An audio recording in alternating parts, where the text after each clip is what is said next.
সবাইকে স্বাগত জানিয়ে শুরু করছি আজকে শ্রী ঠাকুরের কথা।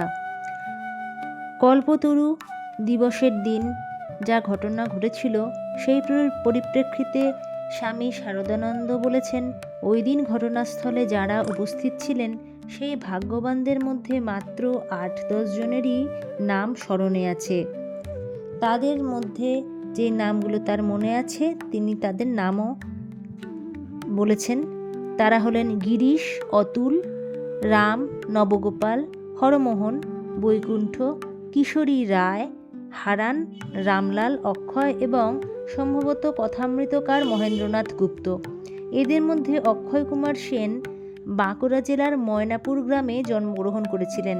কল্পতরু হওয়ার দিন ঠাকুর অক্ষয় কুমারকে নিজের কাছে ডেকে এনে তার বুকে স্পর্শ করে কানে মহামন্ত্র দান করেছিলেন।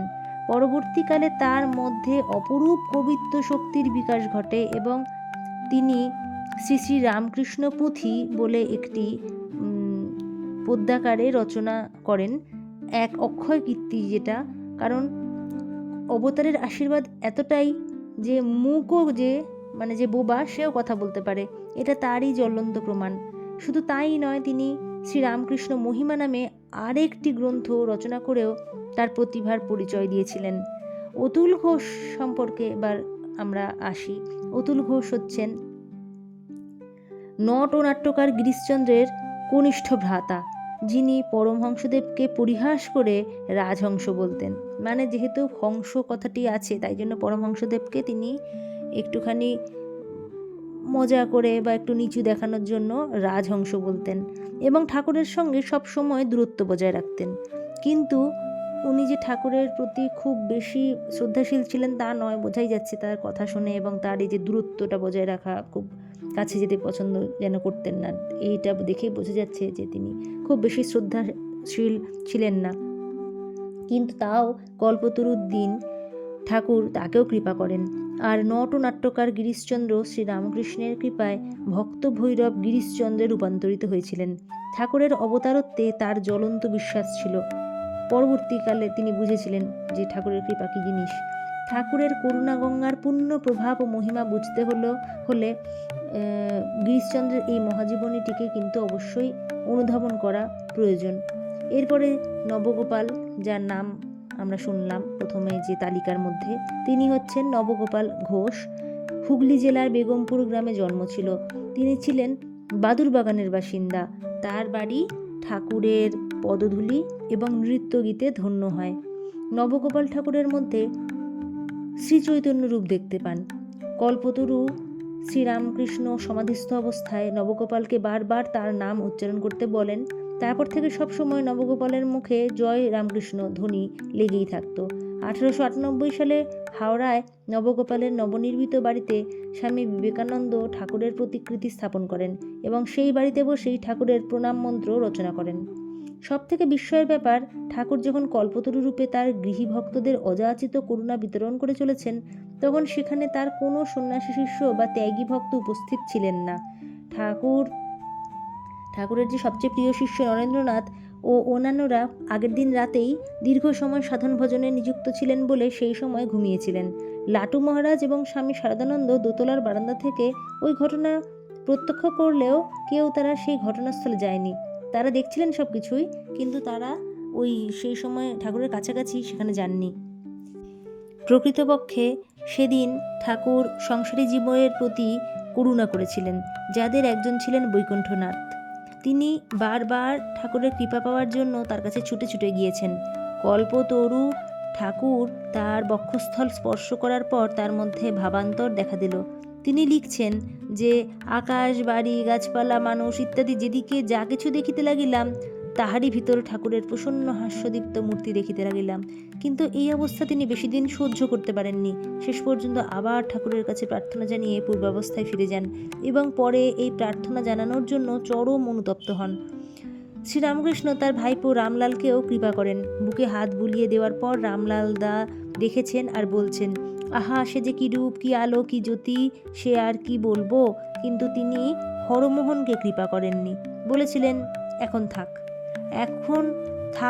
কেন যে বলেছিলেন সে অজ্ঞাতই থেকে গেছে। চৈতন্যহারা বিশ্ব যখন বিজ্ঞান আর নাস্তিকতায় ভর করে এগিয়ে চলার ব্যর্থ চেষ্টায় বিব্রত, তখন ঠাকুরের আশীর্বাদ তোদের চৈতন্য হোক সমগ্র বিশ্ব মানবের জন্যই হয়েছে বর্ষিত। এই যে কল্পতরু, এই কল্পতরু আসলে কি? কল্পতরু হচ্ছে কল্পান্ত স্থায়ী তরু। দেবতা ও অসুররা মিলে যখন সমুদ্র মন্থন করেছিলেন, সেই সময় সমুদ্রগর্ভ থেকে এই তরু অর্থাৎ এই গাছটি উঠে এসেছিল এবং কল্পান্ত মানে ব্রহ্মার এক অহোরাত্রের অবসান হলে পরে পুনরায় সমুদ্রগর্ভে নিমজ্জিত হয়েছিল। সর্বকামনা পূরণকারী কল্পিত দিব্য বৃক্ষ এই অচিন তরু যুগ যুগান্ত ধরে ভক্তদের কাছে মনোবাসনা পূর্ণ করার প্রতীকরূপে বিরাজ করছে। পুরাণ অনুসারে দেবরাজ ইন্দ্রের স্বর্গোদ্যানে নাকি এই কল্পতরুর অবস্থান।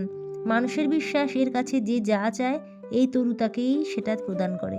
মানুষ এই বিশ্বাসের উপর নির্ভর করেই বেঁচে আছে আশা আকাঙ্ক্ষা কামনা বাসনার জটিল সংসারে। তবে এই যে মনোবাসনা পূরণকারী এই তরুটির কথা ভাগবতে, হিতোপদেশে, রঘুবংশে এবং বিভিন্ন বৈষ্ণব শাস্ত্রেও কিন্তু পাওয়া যায়। এক্ষেত্রে উল্লেখযোগ্য শিবাষ্টকাম স্তোত্রে আছে প্রণমামি শিবম শিব কল্পতরুম, অর্থাৎ সেই মঙ্গলময় কল্পতরু স্বরূপ শিব ঠাকুরকে প্রণাম করি। ঠাকুর বলছেন ভগবান কল্পতরু, কল্পতরুর কাছে বসে যে যা চাইবে তাই পাবে। এজন্য সাধন ভজনের দ্বারা যখন মন শুদ্ধ হয় তখন সাবধানে কামনা করতে হয়। কেমন জানো? একজন লোক কোনো এক সময় ঘুরতে ঘুরতে খুব বড় মাঠে গিয়ে উপস্থিত হয়েছে। পথে রোদে অত্যন্ত ক্লান্ত হয়ে বিশ্রামের জন্য এক গাছের তলায় বসলো। মনে মনে ভাবলো যে এই সময় একা ভালো বিছানা যদি একটা পাই তাহলে সেখানে বেশ ঘুমিয়ে সময়টা কেটে যাবে। খুব এত সুন্দর জায়গা যে ওখানে একা একা একটু ঘুমোতে ইচ্ছে করছে। সে যে একটা কল্পতরুর নিচে বসেছিল সেটা সে জানতই না। মনে মনে যেই এই বাসনা হলো তখনই এক উত্তম বিছানায় এসে পড়ল।